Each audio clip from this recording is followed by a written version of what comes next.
Hello guys, good morning everybody. Welcome to our YouTube channel. I hope I am audible and Merry Christmas to everybody. Right? Good morning. Good morning. Just let me know whether I'm audible or not. Audible. Thank you so much. Right. चलिए. So 25th December वाले दिन भी आप लोग आए हो है ना क्लास लगाने. So it's very good, right? I hope the strength builds over the session, right? चलिए. So let's begin our analysis for today. First of all, let's come to the first page.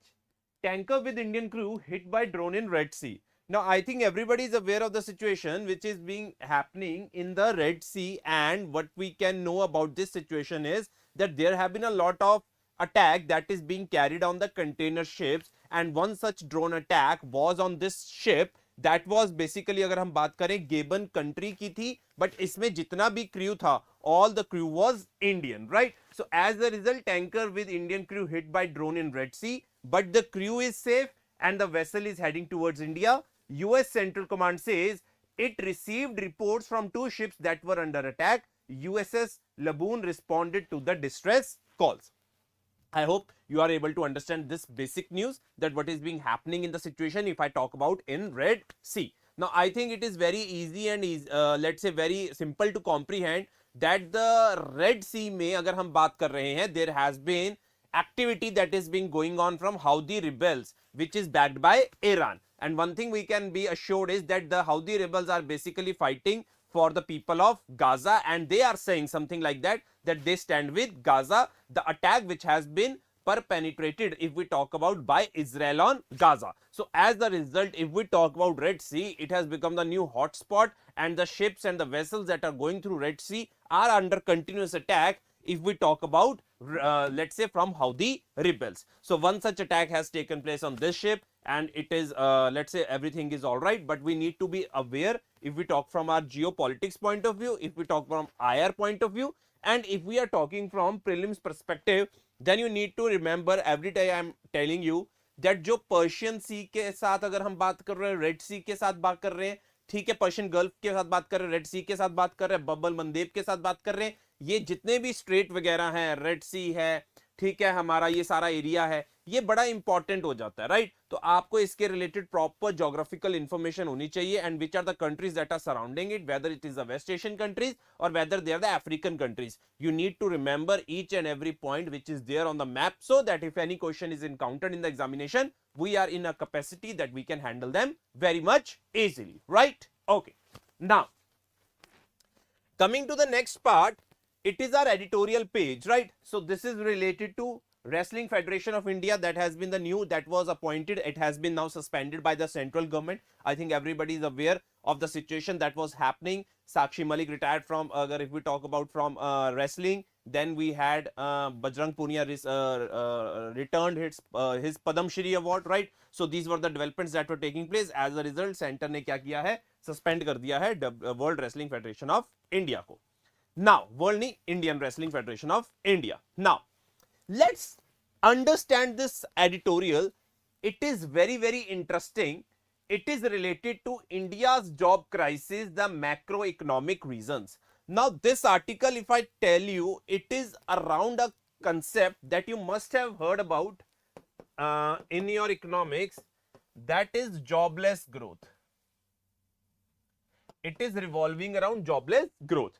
Now, let's try to apprehend this article, right? If you will read it by yourself, you will find it a very little bit difficult, because the synchronization is not that much good. If I talk about coherence is not there when they are writing an editorial as well in this particular part, but there are certain key points that we can take from this editorial and we can use it to our advantage. Now, let's try to understand what they are trying to say.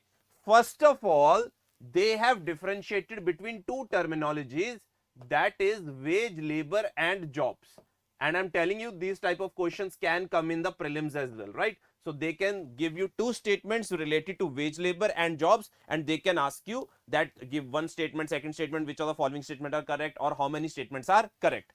Now, when it comes to wage labor, this is a basic definition that we have to understand is wage labor can be from the wages that a person is employed in. a very low wages as well as a person up to the limit of a corporate job as well, right? So wage labor की जब हम बात कर रहे हैं, यहां पे informal से लेके फॉर्मल तक सभी जो जॉब्स हैं वो कवर हो जाती हैं, right? So you can include corporate jobs as well in wage labour and you can include the contract jobs as well and daily wage jobs as well. So this is a very varied term if I talk about wage labor. I hope this point is clear to everybody, right? Now when I talk about jobs, jobs basically means when we talk about salaried employment, right? Or we can talk about formal employment that we see in the case of wage labor as well, that yes, there are certain informal sector as well in wage labor when we talk about daily or contract labor, but there is certain in wage labor highly corporate skilled worker as well. That also comes under the constitution of, let's say, definition of wage labor. But that portion, when I'm talking about these corporate jobs, these formal employees, right, salaried employees, these come under the definition of jobs as well. So as a result, we can make a conclusion from this statement that all jobs are wage labor. I think this is very much easy to understand. जितनी भी jobs हैं सारी wage labor होंगी, but all wage labor are not jobs. I hope you are able to understand the difference between the 2 points, right? सारी बातें समझनी चाहिए कि wage labor में बड़ा सबसेट है और जो उसका बड़ा सेट है, और jobs क्या है, बहुत ही छोटा सबसेट है. I can make like this. तो ये है, ठीक है, ऐसा कुछ है कि जितनी भी अगर हम बात कर रहे हैं जॉब्स हैं वो किस कैटेगरी में आएंगी, वेज लेबर की आएंगी, पर सारी वेज लेबर जॉब्स नहीं है. If you are able to understand this, I think one of the concept is clear for you guys. Now the second point that they are trying to highlight in this article is, it is very interesting. It is talking about Indian context and Indian scenario, and they are referring to the topic of jobless growth. Now, if you have been following economics, you must have studied that by 2005 our economy was growing at a very high scale, above 8 to 9%, but that time we were not able to create that much jobs. As a result, that phase has been labeled in our economy as the jobless growth phase. Now the question over here is, when we talk about in context of India right now, what is the situation of the jobs right now? Now let's try to understand. See, one of the things that we have to understand is that our economy is growing, right? This can't be denied. Our economy is growing and it is, let's say, pipped to be becoming the third largest economy of the world by 2029. This is the claim of the government as well कि आने वाले time में हम third largest economy बन जाएंगे, right? But one of the things we have to understand is, as the economy grows, very important, productivity also grows of the employee or the worker. This is the important aspect that you have to understand. जैसे economy grow करती है, productivity और output अगर हम बात करें, it increases of a particular worker. And if the productivity is increasing and output is increasing, that is what we call it as economics of scale, right? So if this productivity and output is increasing, obviously one work would be able to be done by a one individual. अगर हम बात कर रहे हैं efficiency बढ़ रही है, that means we will require lesser number of people to complete that job. Why? Because productivity is increasing. So as a result, this creates a situation in the country like India that one, economy is growing, output is growing, productivity is growing, efficiency is growing, and that can automatically lead to decrease in jobs as well. So this is one of the aspects that they are trying to tell you is कि यहाँ पे जब efficiency बढ़ जाती है तो number of jobs क्या होती हैं, created are less as compared to the growth of the economy. Second thing you can add on in this particular point is, जब economy grow कर रही है, now obviously it would be favored or it would be boosted by certain technology as well. Now if there is a certain technology that is being employed, somehow we have seen in various countries as well and in context of India as well, it reduces the demand of the labor. Now if the labor demand is reduced, obviously it will not be able to create that much of jobs. So as a result, growth would be there, but it would be somehow something like that of a jobless growth. So these are the certain aspects that they are trying to understand and try to cover in this article, and try to explain us that how India has been affected by jobless growth because of increase in productivity, not in all the sectors, but in certain sectors. And one of the things we have to understand is, when I talk about India's economy, it is being driven by the services sector. When we talk about services sector, among all the sectors like primary, agricultural, industrial and services sector, the major efficiency that we see in services sector and the prime contributor to GDP is the services sector. So we can imagine from this particular aspect is, economy grows but that doesn't create that much jobs as it is in the case of India. Second, technology also creates a lesser demand for the labor as well. That creates a lot of pressure on the employment situation. Now what we have seen in India, that we have a lot of rich demographic dividend, right? As a result, we have to make sure that we are able to provide employment to those people. Otherwise, those demographic dividend will turn into a liability. So if we want to make them into a profitable enterprise, we need to understand that we need to create more jobs. So one of the aspects that we have to understand is that is the government as well, that is at the macroeconomic level as well. If you have to create employment, that cannot be guaranteed by focusing only on the GDP growth. You have to grow and you have to think out of the box also if you are trying to create employment opportunities in the country. It cannot be rested only on the sole focus on the economic growth aspect, because what we have seen over here is economic growth generally doesn't contribute to the employment situation. So this is an article and this is a very important line that it could be coming in the examination as well, that economic growth guarantees employment or increase in employment. So these are the aspects that you have to understand and keep it in your mind as well. अगर यहां तक clear है तो type कीजिए yes.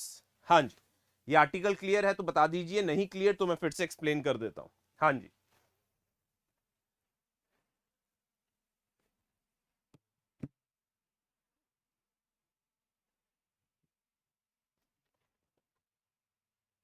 हाँ जी guys, clear है इतना article? Okay, right.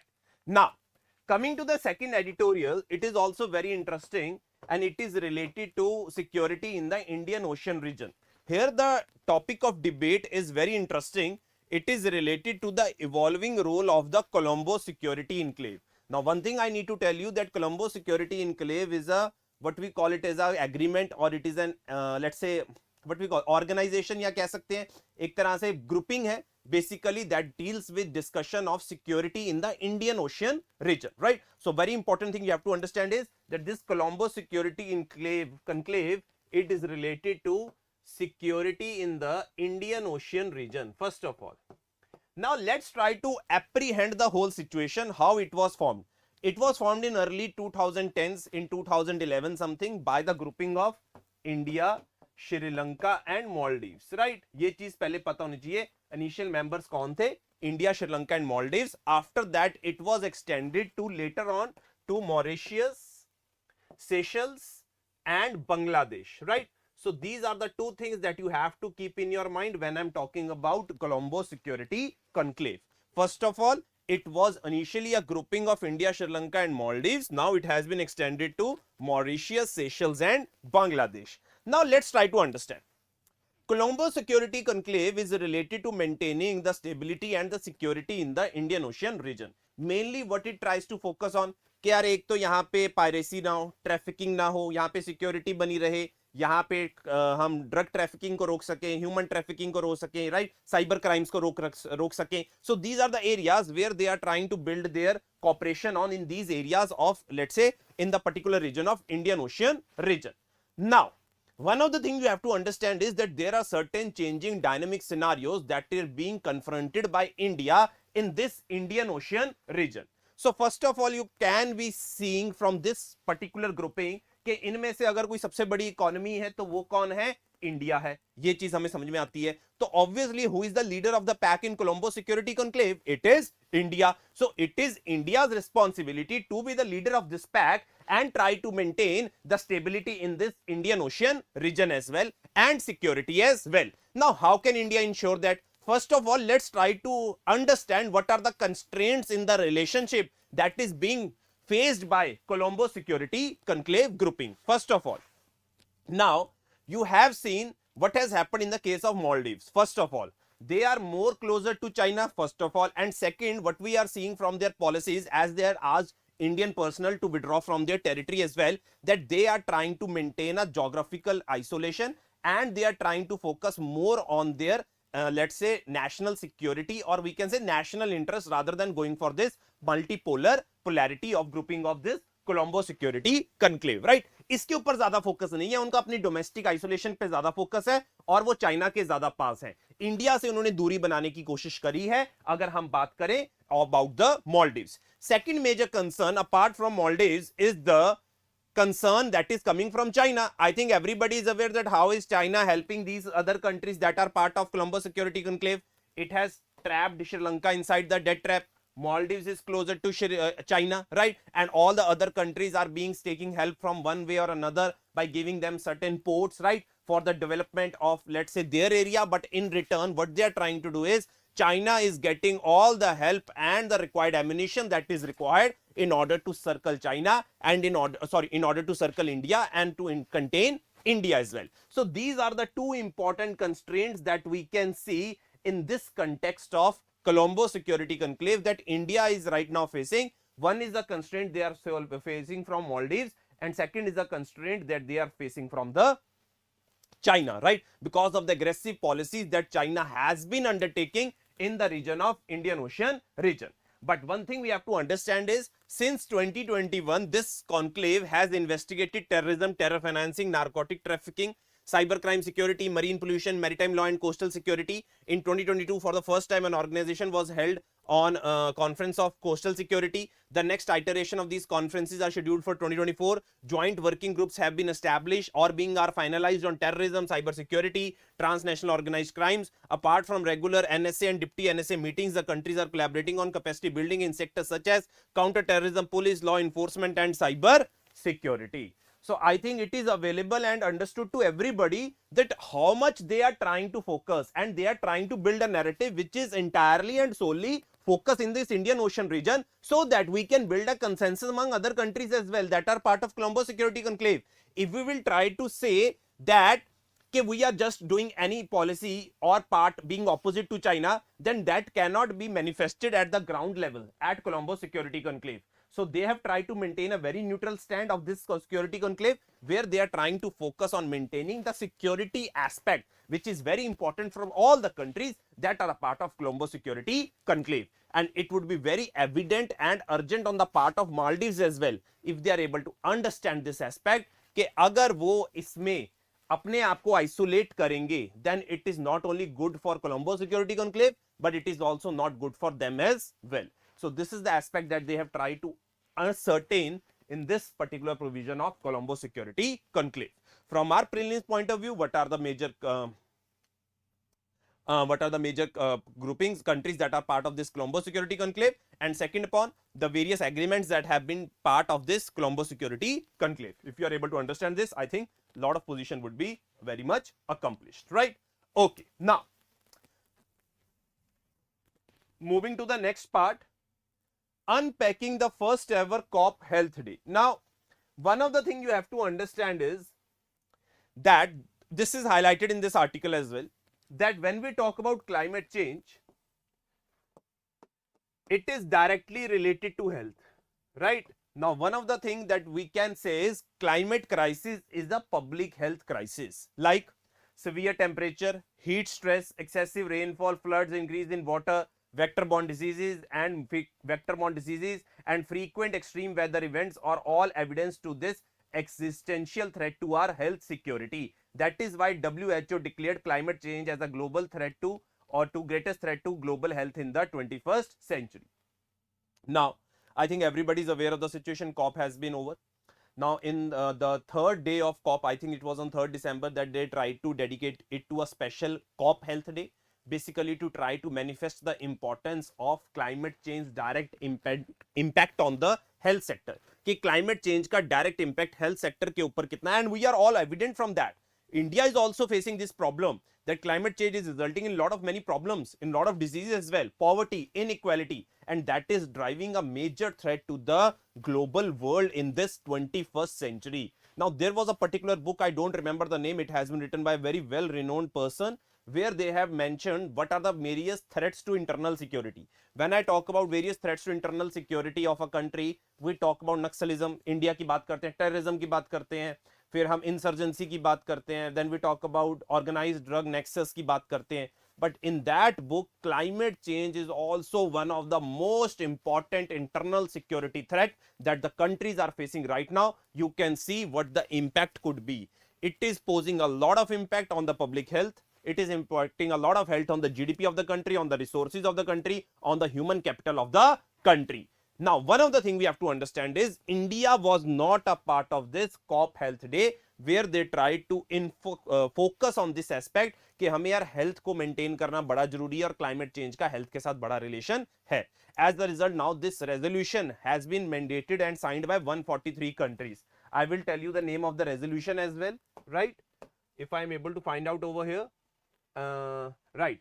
So this was the COP UAE Declaration on Climate and Health that signifies a global commitment to address climate-related health impacts, emphasizing the imperative for governments to fortify healthcare system. The declaration is now supported by 143 countries. Now you can write it in your notes when you are mentioning about COP28 that there was a declaration on climate and health, and India is not a part of this declaration. I hope you are able to get this point. इसमें ज्यादा इतना और कुछ पढ़ने की जरूरत नहीं है, but इतना समझ लेंगे तो हमारा काम sufficient है, right? And when we can think of India, we can say India is the one that is also at the brunt and at the risk of this climate threat, of this public health crisis, of all the internal security problems. So India has to fortify its healthcare system and be vigilant and be proactive in its approach. If such situation arises in the upcoming future, India would be able to withstand and adapt to the impacts of climate change, right? Okay. यहां तक समझ में आ गया तो एक बार बता दीजिए. Now moving to the next part. Now this is the revised criminal law proposals that have been there, so I will tell you in gist only, right? देख लेते हैं. Union Home Minister Amit Shah ji introduced 3 revised bills in the Lok Sabha to replace the British era criminal codes, the IPC, the CPC and the Indian Evidence Act. Now let's try to understand what the first bill is trying to say. The Bharatiya Nyaya Sanhita bill incorporates, very important if I am talking about Indian Penal Code, UAP's definition of terrorist act, defines cruelty against women while enhancing the punishment for mob lynching. So you can understand that there are good provisions that have been included in the new act. The Bharatiya Nagrik Suraksha Sanhita introduced community service as punishment. Now this is a model that we see in the Western countries as well, where for a minimum, for a very low level of offense of crime, so we can say there is a very lesser level of punishment like community service, right? So here they have talked about community service as punishment and expand police powers. Now this is a controversial thing. Expand police powers regarding handcuff usage and extend police custody beyond the initial 15 days of arrest. Now initial पहले 15 दिन का arrest होता था, अब police custody को बढ़ा दिया गया है beyond this 15 days of arrest. The Bharatiya Sakshya bill revises the admissibility of electronic evidence.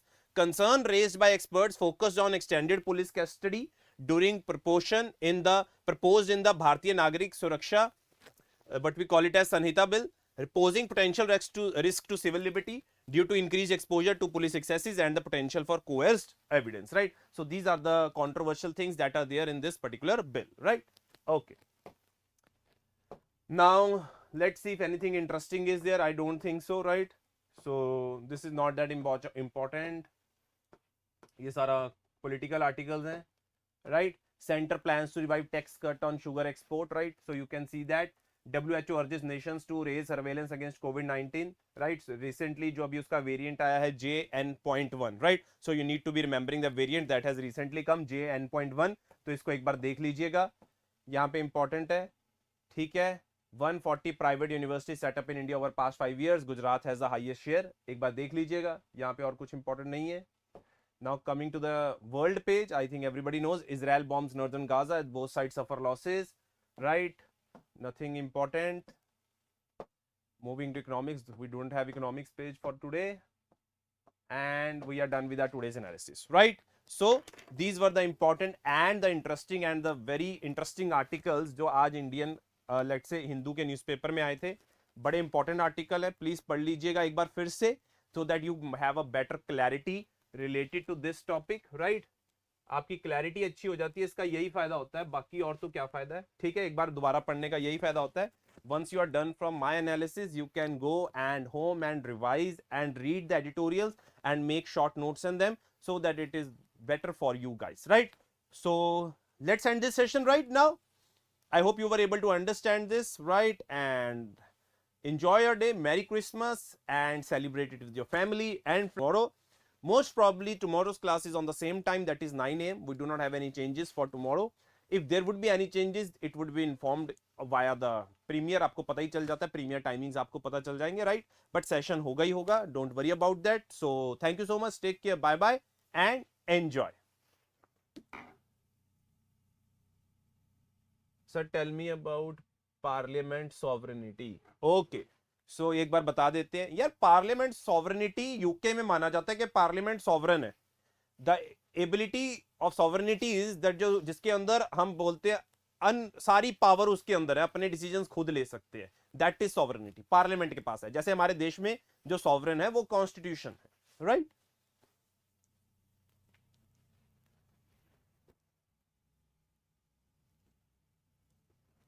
Okay, thank you so much for the compliments. चलिए, thank you so much guys, we will see each other tomorrow same time 9 a.m. till then take care, bye bye.